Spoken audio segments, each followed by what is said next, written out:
Russia Ukraine যুদ্ধের প্রভাবের কারণে ২০২২ সাল থেকে বাংলাদেশে ডলারের দাম বাড়তে শুরু করে, যা দেশের অর্থনীতিতে মুদ্রাস্ফীতি বাড়িয়েছে।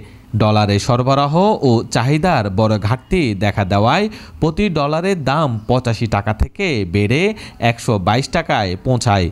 সাধারণ মানুষের জীবনযাত্রাও কঠিন হয়ে ওঠে।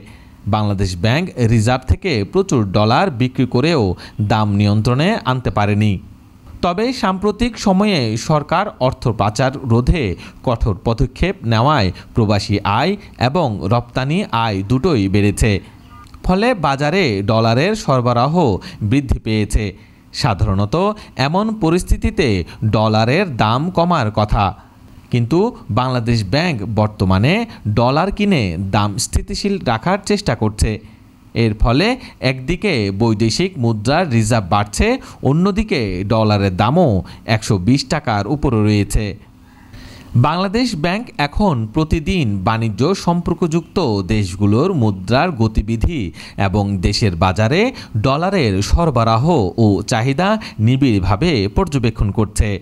প্রতিদিন সকালে ডলারের রেফারেন্স রেট প্রকাশ করা হয়। যদি দাম রেফারেন্সের নিচে যায়, বাংলাদেশ ব্যাংক ডলার নিলামের মাধ্যমে বাজারে কিনছে। জুলাই থেকে গত বৃহস্পতিবার পর্যন্ত কেন্দ্রীয় ব্যাংক প্রায় ১৩৯ কোটি ডলার কিনেছে, যা রিজার্ভ বৃদ্ধিতে সহায়ক হয়েছে। গত ৩ অর্থবছরে বাংলাদেশ ব্যাংক রিজার্ভ থেকে ২৫ বিলিয়নের বেশি ডলার বিক্রি করেছে, যা মূলত জ্বালানি, সার ও খাদ্য আমদানি মেটাতে ব্যবহার হয়েছে। চলতি বছরের মার্চে রিজার্ভ বৃদ্ধি ও ডলারের দাম কমতে শুরু করলে কেন্দ্রীয় ব্যাংক আবার বাজার থেকে ডলার কেনা শুরু করে। এই পদক্ষেপের ফলে ডলারের দাম এখন পুরোপুরি বাজার ভিত্তিক, যা আন্তর্জাতিক মুদ্রা তহবিল IMF শর্ত অনুযায়ী দেশের রিজার্ভের চাহিদা পূরণ করেছে। এদিকে প্রবাসী আয় ডলার সংকট কাটাতে সবচেয়ে বড় ভূমিকা রেখেছে।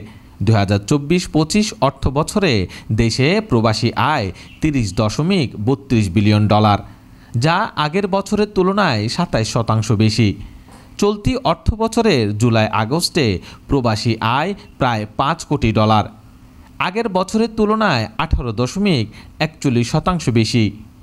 এছাড়া রপ্তানি আয় বৃদ্ধি ৭.৭২% এবং আমদানি খরচ ৬৮.৩৫ বিলিয়ন ডলার হয়েছে।